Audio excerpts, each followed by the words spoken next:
नमस्ते दोस्तों। आप सभी का स्वागत है मेरी जीवन कहानी में। मैं अनीता हूँ और आज मैं आपको अपने जीवन का एक ऐसा अध्याय सुनाने जा रही हूँ जिसे किसी और से कभी नहीं बांटा। दोस्तों, मैं अब तक 2 शादी कर चुकी हूँ। मेरी पहली शादी बस 21 साल की उम्र में हुई थी। मेरे पति का नाम रोहित था। रोहित से मिलकर ऐसा लगा था जैसे जिंदगी सजने लगी हो। लेकिन हमारे सुहाग के मात्र 6 महीने बाद ही एक भयानक कार दुर्घटना में मैं उन्हें हमेशा के लिए खो बैठी। जिस उम्र में लड़कियां अपने सपनों के महल सजाती हैं, मैं विधवा के काले कपड़ों में सिमट गई। घर वालों के लिए मैं सिर्फ एक बोझ बन गई थी। 2 साल बीते, मेरे आंसू सूखे नहीं थे कि परिवार वालों ने मेरी दूसरी शादी करने का फैसला किया। मेरे दूसरे पति का नाम राजेश है। राजेश मेरा पति, जो उम्र में मुझसे 24 साल बड़े थे। इसका मतलब वो अभी जवान नहीं था, उसकी उम्र बहुत ज्यादा थी, जिस वजह से वो मुझे कभी वो खुशी नहीं दे पाते जो एक नई नई दुल्हन को चाहिए होता है। उनके साथ मेरे नए जीवन की शुरुआत हुई। एक प्रतिष्ठित व्यापारी, बड़ा बंगला, पैसे की कोई कमी नहीं, लेकिन मेरी आत्मा के खाली कोनों को भरने वाला कोई नहीं था। मेरी माँ हमेशा कहती, अनीता बेटी, तुम्हारे लिए तो भाग्यशाली हो कि राजेश जी जैसे अच्छे घराने में दूसरी शादी हो गई। लेकिन वो क्या जाने कि सोने के पिंजरे में भी पंछी घुटन महसूस करता है। राजेश मेरा पति अक्सर काम में व्यस्त रहते। रात को घर आते तो बस खाना खा लिया पूछकर अपने कमरे में चले जाते। कभी कभी तो महीनों विदेश यात्रा पर रहते। उनके होते हुए भी मैं अकेली थी। एक औरत की जो शारीरिक और भावनात्मक जरूरतें होती हैं, उन्हें कौन समझे। घर में काम के लिए सविता आंटी थीं। वो सब काम संभालती थीं और मैं अपने खाली समय में सिर्फ टीवी सीरियल देखकर या फोन पर फिल्में देखकर अपना मन बहलाती। जिंदगी ऐसे ही चल रही थी जब अचानक सब कुछ बदल गया। एक दिन सविता आंटी ने फोन किया और बोली, मेम साहब, मेरी तबीयत ठीक नहीं है, आज नहीं आ पाऊंगी। तो मैं बोली, कोई बात नहीं आंटी, आप आराम करें। फिर सविता आंटी बोली, लेकिन मेम साहब, काम का क्या होगा? मैं अपने बेटे विशाल को भेज दूंगी, बड़ा समझदार है, सारा काम अच्छे से कर लेगा। उन्होंने प्रस्ताव रखा। अगले दिन सुबह डोरबेल बजी। जब मैंने दरवाजा खोला, मानो समय थम सा गया। मेरे सामने खड़ा था एक युवक, लंबा, गठीला और आकर्षक चेहरा लिए। उसके काले बाल, गहरी आंखें और मुस्कुराते होंठ देखकर मेरा दिल तेजी से धड़कने लगा। नमस्ते भाभी जी, मैं विशाल। माँ ने भेजा है, उन्होंने बताया होगा। उसकी आवाज में एक मधुरता थी जो मेरे कानों में रस घोल गई। मैंने अपने आप को संभाला और कहा, हाँ हाँ, आओ अंदर। सविता आंटी की बेटे विशाल ने अपना काम शुरू किया। वह सविता आंटी से भी ज्यादा कुशलता से घर के काम निपटा रहा था।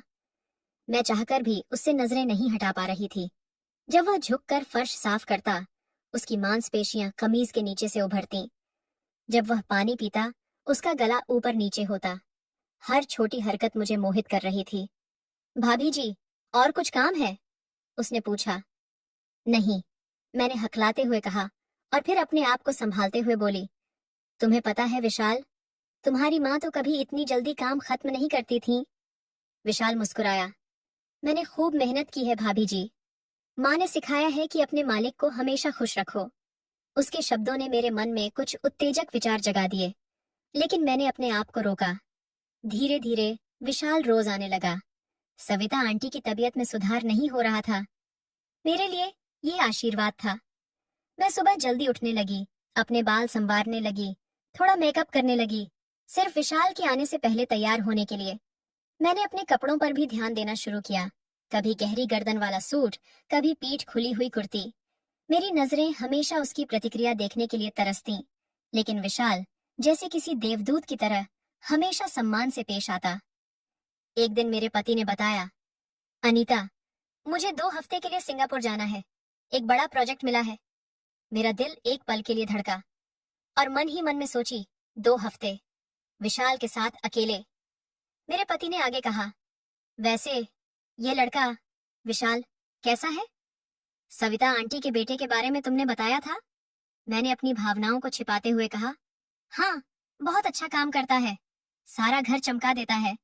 मेरे पति राजेश ने मुझे देखकर कहा, अकेली रहोगी इसलिए थोड़ा चिंता है, पर ये लड़का है तो कोई डर नहीं। उस रात मैं सो नहीं पाई। मेरे पति के जाने के बाद क्या होगा, इसी सोच में डूबी रही। अगले हफ्ते मेरे पति चले गए। पहली बार मुझे उनके जाने का दुहक नहीं था। विशाल आया और उसने घर के काम में लग गया। मैंने उसे अपनी ओर आकर्षित करने के लिए हर तरीके आजमाए। कभी उसे कॉफी मंगवाती, कभी कहती कि मेरे कमरे में पंखा ठीक करे।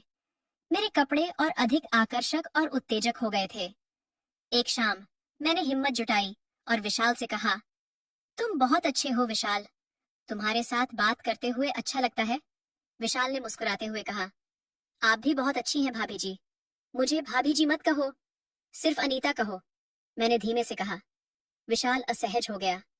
जी वो, मैं, वह हकलाने लगा। मैंने उसके करीब जाकर कहा, क्या तुम समझते नहीं विशाल, मैं अकेली हूँ, तुम अकेले हो, क्यों ना हम।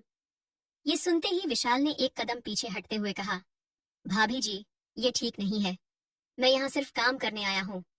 वह कमरे से बाहर चला गया और मैं सिर्फ देखती रह गई। मेरे अंदर का तूफान और भड़क उठा। मैंने इतनी हिम्मत जुटाकर अपने दिल की बात कही थी और उसने मुझे ठुकरा दिया। फिर भी मैंने हार नहीं मानी। अगले दिन से मैंने अपनी कोशिशें और बढ़ा दी। मैं जानती थी कि विशाल भी मुझसे आकर्षित है, बस उसे अपने भावनाओं को स्वीकार करने की हिम्मत नहीं है। हर दिन, हर पल मेरा दिल सिर्फ विशाल के लिए धड़कता। मैं उसकी हर हरकत पर नजर रखती, उसके चेहरे पर आती हर भावना को पढ़ने की कोशिश करती। मेरी चाहत थी कि वह स्वेच्छा से मेरे पास आए, मुझे अपनाए। मैंने अपनी सारी शर्म त्याग दी थी और अब मैं एक ऐसे मोड़ पर थी जहां पीछे मुड़ने की कोई राह नहीं थी। विशाल मेरे लिए सिर्फ एक शारीरिक आकर्षण नहीं था, वह मेरे अकेलेपन का साथी था, मेरी आत्मा का पूरक था। लेकिन विशाल हर बार मेरे प्रयासों को नजरअंदाज करता। वह मुझसे दूरी बनाने लगा था। जब भी मैं उसके करीब जाती, वह कोई न कोई बहाना बनाकर वहां से चला जाता। एक दिन मैंने अंतिम प्रयास किया। मैंने उसे अपने बेडरूम में बुलाया, फिर धीरे से कहा, विशाल, मैं बहुत तन्हा हूँ। मेरा पति मुझसे प्यार नहीं करता। मुझे प्यार और सहारे की जरूरत है। क्या तुम मुझे वह नहीं दे सकते? विशाल चुपचाप खड़ा रहा। उसकी आंखों में एक अजीब सा संघर्ष दिखाई दे रहा था। मेरी सांसें तेज हो गईं। क्या इस बार वह हाँ कहेगा?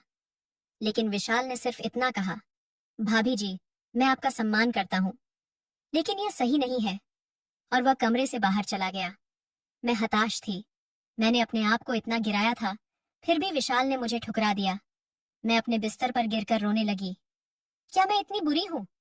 क्या मेरे अंदर कुछ ऐसा है जो किसी को भी नहीं भाता? लेकिन मेरे अंदर की आग अभी भी धधक रही थी। मैं विशाल को पाना चाहती थी, किसी भी कीमत पर। मुझे नहीं पता था कि कैसे, लेकिन मैं हार मानने वाली नहीं थी। अगले दिन से मैंने अपना रवैया बदल दिया। मैंने उससे सीधे कुछ नहीं कहा, बल्कि अपने व्यवहार से उसे यह एहसास दिलाने लगी कि मैं उसके बिना अधूरी हूँ। मैं कभी कभी उदास दिखती, कभी खुश। उसके सामने ऐसे कपड़े पहनती जो उसके मन में हलचल मचा दें। विशाल अब असहज महसूस करने लगा था। मैं जानती थी कि वह भी मेरी ओर आकर्षित है, लेकिन अपने सिद्धांतों के कारण दूर रह रहा है। मेरे मन में एक नई योजना आकार ले रही थी। अब मैं उस युवक को अपना बनाकर ही रहूंगी। एक रात मुझे नींद नहीं आ रही थी। मेरे मन में विशाल के प्रति बढ़ते आकर्षण ने मुझे बेचैन कर दिया था। अचानक मेरे मन में एक विचार आया, शायद अगर मैं उसकी मदद मांगूं तो वह मेरे करीब आएगा। मैंने अपने आप को साधारण कपड़ों में ढका और रात के सन्नाटे में सीढ़ियों की ओर बढ़ी। मेरा कमरा ऊपरी मंजिल पर था, जबकि विशाल नीचे नौकरों के कमरे में रहता था।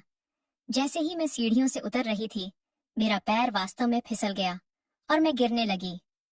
आह! मेरी चीख पूरे घर में गूंज गई। चंद सेकंड में ही विशाल दौड़ता हुआ आया।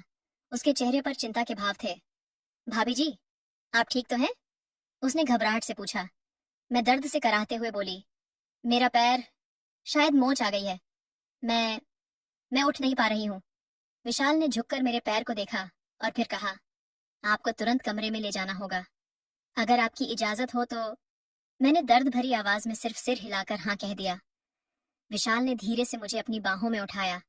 मेरे शरीर के उसके शरीर से लगते ही मेरा दिल तेजी से धड़कने लगा। मैं उसकी आंखों में देख रही थी और पल भर के लिए मुझे लगा कि उसकी आंखों में भी कुछ था, शायद चिंता से कहीं ज्यादा कुछ। वह मुझे धीरे धीरे सीढ़ियां चढ़ाकर मेरे कमरे तक ले गया। मैंने अपनी बाहें उसके गर्दन के चारों ओर डाल रखी थीं और अपना सिर उसके कंधे पर रखा हुआ था। उसका गर्म सांस मेरे चेहरे पर महसूस हो रहा था। मेरे लिए समय जैसे थम सा गया था। मेरे कमरे में पहुंचकर उसने बड़ी सावधानी से मुझे बिस्तर पर लेटा दिया। मैं नहीं चाहती थी कि वह जाए, इसलिए मैंने तुरंत उसका हाथ पकड़ लिया। विशाल, मुझे छोड़कर मत जाओ, मैंने भावुक होकर कहा। मैं अकेली महसूस करती हूँ। क्या तुम समझ नहीं सकते कि मुझे तुम्हारी कितनी जरूरत है? विशाल कुछ देर चुप रहा। फिर उसने धीरे से कहा, भाभी जी, आपको डॉक्टर की जरूरत है। मैं अभी डॉक्टर को फोन करके बुलाता हूँ। मैंने उसका हाथ और मजबूती से पकड़ा। नहीं, अभी नहीं, बस थोड़ी देर मेरे पास बैठो। विशाल ने अपना हाथ छुड़ाते हुए कहा। मैं आपकी हालत देखकर बहुत परेशान हूँ। डॉक्टर को बुलाना जरूरी है। और वह कमरे से बाहर चला गया। मैं निराश होकर बिस्तर पर लेट गई। मेरी योजना फिर से असफल हो गई थी। लगभग 2 घंटे बाद विशाल वापस आया, लेकिन अकेला नहीं था। उसके साथ एक महिला थी, सुंदर सौम्य चेहरे वाली, डॉक्टर के कपड़े पहने हुए। भाभी जी, ये डॉक्टर नीलू हैं। इन्होंने आपको देखने के लिए अपनी क्लिनिक से समय निकाला है। विशाल ने परिचय करवाया। डॉक्टर ने मेरे पैर की जांच की और बोली, आपको ज्यादा चोट नहीं आई है, बस हल्की मोच है। मैं कुछ दर्द निवारक दवाइयां दे रही हूँ। 3 दिन आराम करें, सब ठीक हो जाएगा। जब डॉक्टर जाने लगी, मैंने विशाल से पूछा, ये डॉक्टर कौन है? तुम इन्हें कहाँ से जानते हो? विशाल कुछ झिझकते हुए बोला, वो वो मेरी पत्नी है, भाभी जी। सावंत मेडिकल क्लिनिक चलाती हैं। मैंने सोचा कि आपकी मदद के लिए इनसे बेहतर कोई नहीं होगा। मैं स्तब्ध रह गई। पत्नी? तुम्हारी शादी हो चुकी है? हाँ भाभी जी, विशाल ने कहा। पिछले साल ही हमारी शादी हुई थी। नीलू मेरी पत्नी डॉक्टर हैं और मैं जब तक अपनी पढ़ाई पूरी करता हूँ, तब तक घर खर्च में मदद के लिए माँ के साथ काम करता हूँ। डॉक्टर नीलू ने मुस्कुराते हुए कहा, विशाल ने आपके बारे में बहुत कुछ बताया है। उन्होंने कहा कि आप अकेली रहती हैं और सहारे की जरूरत है। मैंने सोचा कि मैं भी आपकी मदद कर सकती हूँ। अगर आप चाहें तो मैं कुछ दिन यहीं रुककर आपकी देखभाल कर सकती हूँ, जब तक आप पूरी तरह ठीक नहीं हो जाती। मैंने कुछ पल उन दोनों को देखा, एक साथ खड़े, एक दूसरे के प्रति सम्मान और प्रेम की भावना से भरे हुए। उस पल मुझे अपनी हरकतों पर शर्म आई। मैं कैसे इस प्रेमी पति को अपनी इच्छाओं का शिकार बनाने की सोच सकती थी? हाँ, वो ठीक है, मैंने हकलाते हुए कहा।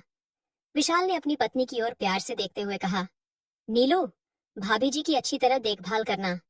मैं घर का बाकी काम संभाल लूंगा। जब वे दोनों बाहर जाने लगे तो विशाल रुका और मेरी ओर मुड़ा। उसकी आंखों में एक अजीब सी समझ थी। भाभी जी, हम गरीब लोग हैं, लेकिन हमें अपनी सीमाएं और रिश्ते की पवित्रता का महत्व पता है। मैं आपका आदर करता हूँ और आपकी सेवा करना मेरा कर्तव्य है, लेकिन कृपया मुझे ऐसी परिस्थिति में न डालें जहां मुझे अपने सिद्धांतों और विवाह के प्रति मेरी प्रतिबद्धता से समझौता करना पड़े।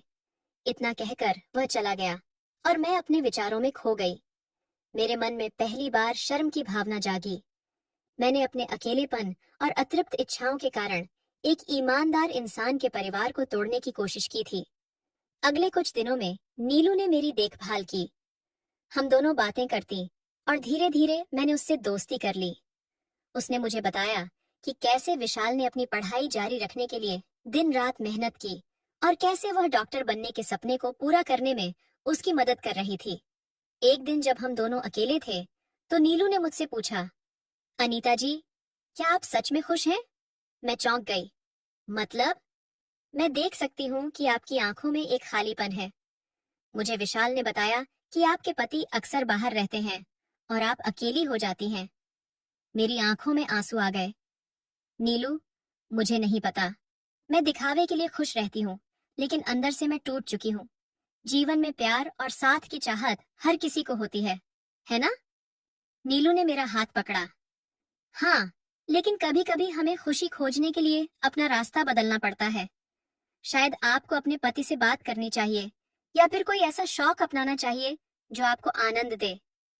उसकी बातों ने मुझे सोचने पर मजबूर कर दिया। जब मेरे पति विदेश से लौटे तो मैंने उनसे अपने दिल की बात कहने का साहस जुटाया। मैंने उन्हें बताया कि मुझे कितना अकेलापन महसूस होता है और मैं हमारे रिश्ते में और नजदीकी चाहती हूँ। मेरी बातें सुनकर मेरे पति चुप रहे। फिर उन्होंने कहा, अनीता, मुझे माफ करना। मैं इतना व्यस्त था कि मैं तुम्हारी भावनाओं को समझ नहीं पाया। शायद हमें एक छुट्टी पर जाना चाहिए, एक दूसरे को फिर से जानने के लिए। विशाल और नीलू ने मुझे एक महत्वपूर्ण सबक सिखाया था। सच्चा प्रेम धैर्य और समझदारी से आता है, किसी आकर्षण या शारीरिक इच्छा से नहीं। आज जब मैं अपने अतीत के बारे में सोचती हूँ तो मुझे शर्मिंदगी होती है कि मैंने एक क्षणिक आकर्षण के लिए अपनी मर्यादा खोने की कोशिश की थी।